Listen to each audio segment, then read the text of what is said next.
Hello class, today we're going to learn how to use Microsoft Access to create a database. Click on Start button, type Access. You see Access 2013.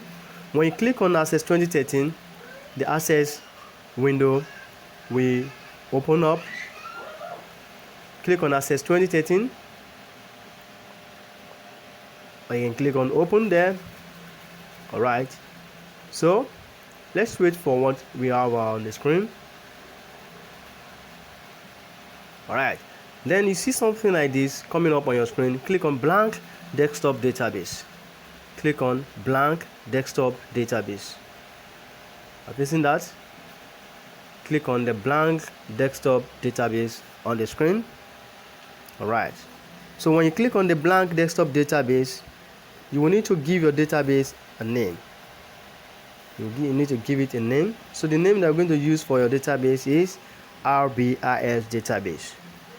Okay, so click on blank desktop database now. When you click on it, it will take you to another page where you need to put in your database name. Let's see that. Alright, you can see that now. You can see we have a blank desktop database. Type in the file name that I've just told you, RBIS database. Then after that, you click on the create button. The create button, you can see it here. Alright, okay, so when you click on that create button, then it will take you to another page. Okay, now this is what we have here. We have different menu here. We have file, home, create, external data, database tools, field, and table. So you can see now we have fields here. We have ID, we have click to add. So click on that click to add a field. Then you choose long text. You choose long text as your field data. Okay, all right, so now after that you have to type names. Type names to replace that field one. Type names. When you are done, click on the next field, click to add, then choose long text. You choose long text. Right, then type in address as your field. Address. Okay, after that, click on the next field, choose long text as your data type. Long text. Then after that, type telephone number. Okay, telephone number. Then when you are done, we are going to click under the field names. Click under that field names, then you begin to type in your information. Now on this particular database of table 1, we have just 4 fields. How many fields? 4. Number 1 is ID, number 2 names, number 3 address, and number 4 telephone. So now how many fields do I call now? 4 fields. Can you name them for me? Okay, all right, okay, yes. Now we have 4 fields: ID, names, address, and the telephone. Now the ID is auto number. You don't need to type anything under that field. That ID will number by itself. Okay, so where you need to put your cursor and click on is that under the fields names, address, and telephone, which are not auto number. Okay, so as you can see right here, we are clicking on each of these fields and we are typing in the information that we want in that field. Okay, the first field is Darren Drake. After you have clicked on that field, okay, the empty field, you type in the name. You click on the other field, you type the address. You click on the other field, you type the telephone number. So already you are typing. Okay, I hope you are doing that. Okay, just the way you look at it on this screen, that's the way you are going to do it. So we'll move on to the 4th field. You click on that names field. Okay, that is empty. You type in the 4th field under the names field. Okay, then you click on the address field. Okay, you see that it's empty already, so you click on it, then you type the address there, which is Aja. Then after that, you click on the telephone field, you type your address. So anywhere you want to type, which is empty field, you click there and you type there. Okay, do not type on the ID field. That is auto number field. Do you get me now? All right, so number 5, click on the name field, type in the name. Click on the address field, type in the address. Click on the telephone field, type in the telephone, and that's all. Then after this, when you are done with everything that you have typed, you will need to save this table.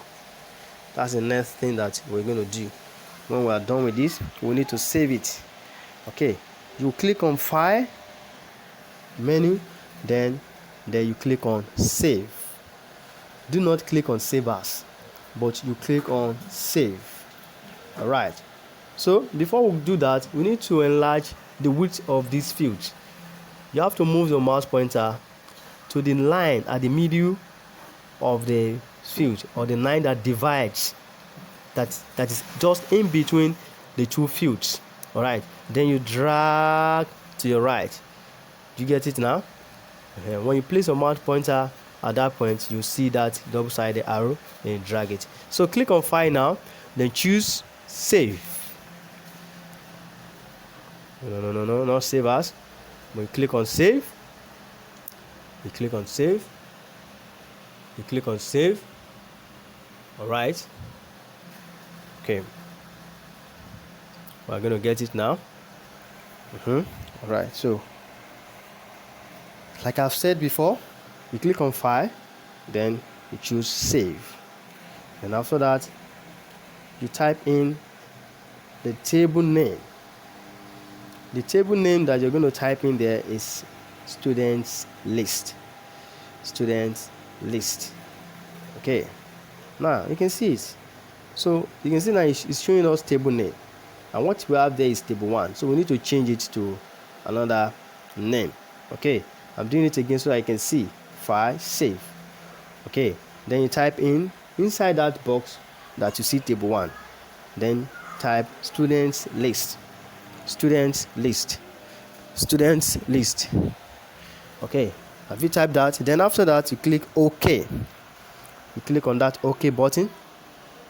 All right, so click on the OK button. Once you have clicked on that, you have saved it, and then that's all. Click on File, choose Print. Click on Print. Okay, then click on Print Preview, because we want to preview it before we print it out. Okay, Print Preview will show us the way this database will look on our paper if we print it out. So before you print, you need to preview it so that you see whether everything is okay with what you've done. Do you get that now? Okay, so let's wait and see the print preview. Let's wait and see the print preview. You can see now this is a preview of what you have done.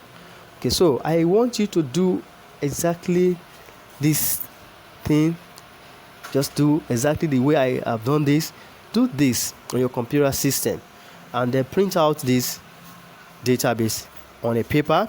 Take a picture of what you have done and send it to me on a platform. Okay, on our learning platform. I'll be expecting that from you. And if you have seen this video and have understood what I've taught you just now, just comment on that page and say, I have seen the video and I've understood what I have taught. Okay, thank you. I'll be expecting your feedback. Don't forget your assignment. Practice this on your computer system. Do you get it now? Print it out, take a picture of what you have done, and send it to me on our platform. Thank you, and God bless you.